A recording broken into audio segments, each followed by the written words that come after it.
Hey, salut à tous, comment ça va? Alors aujourd'hui, nouvelle vidéo vocale, et ça va être l'épisode 2 de mon concept original. Je vous raconte une de mes histoires. Je sais pas si vous avez remarqué, mais je fais de plus en plus de vidéos vocales. Franchement, moi j'aime bien, je sais pas vous, mais voilà, moi ça me plaît. J'ai vu que vous étiez nombreux à aimer le premier épisode de mon concept, donc je me suis dit, je vais faire l'épisode 2. Donc c'est pas la suite de l'épisode 1, mais c'est une nouvelle histoire quoi. Donc tout de suite, l'histoire. C'est l'histoire d'une famille avec une femme nommée Julie, son mari Will et leur fille Maria. Tout se passait bien dans cette famille jusqu'à ce que le mari reçoive un jour un mystérieux coup de téléphone et il n'a pas voulu expliquer à son épouse à qui il parlait.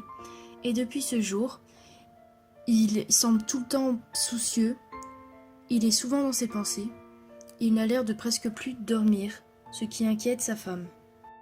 Donc Julie, inquiète pour son mari, lui demandait ce qui se passait, ce qu'elle ne comprenait pas, mais il ne voulait pas lui dire, parce que d'après lui, ce n'était pas très important, et finalement, elle a fini par abandonner. Plus tard, Will finit par disparaître mystérieusement. Sa femme fait tout pour le retrouver, mais rien. Et puis, 3 jours plus tard, il finit par revenir comme si rien ne s'était passé. Julie lui demanda alors pourquoi est-ce qu'il était parti et il lui a répondu que c'est parce qu'en fait il ne se sentait pas bien et il avait besoin de s'isoler pour aller mieux, ce qu'elle comprenait tout à fait. Par contre, en revanche, il avait l'air différent qu'avant. En fait, il n'avait plus le même caractère, il était plus joyeux, plus souriant, il agissait bizarrement et il semblait même oublier certaines choses importantes. Ce n'était pas la seule chose qui avait changé.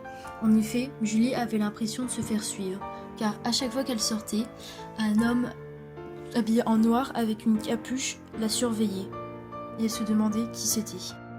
Ne comprenant plus ce qui se passait entre son mari bizarre et l'homme étrange qui la suivait, son seul objectif c'était de mettre sa fille en sécurité coûte que coûte, car c'était la seule qui comptait pour elle à ce moment-là. Donc elle décida de l'amener chez sa grand-mère pour qu'elle soit vraiment en sécurité.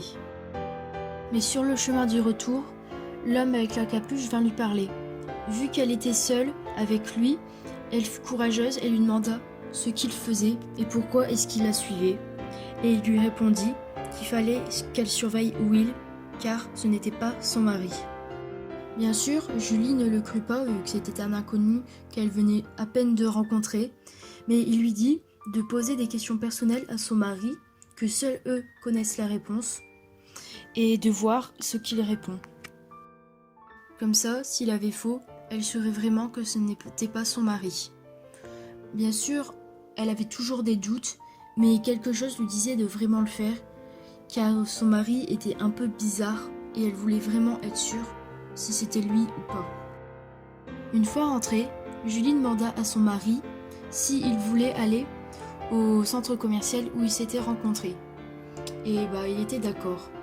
Donc, Julie, elle en était certaine maintenant, ce n'était pas son mari, vu qu'ils s'étaient rencontrés dans un parc.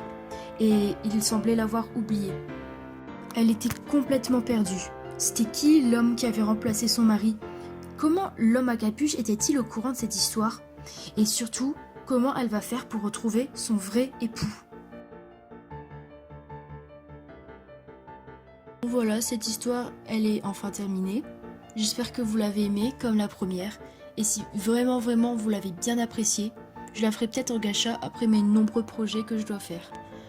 Donc au revoir, bonne journée.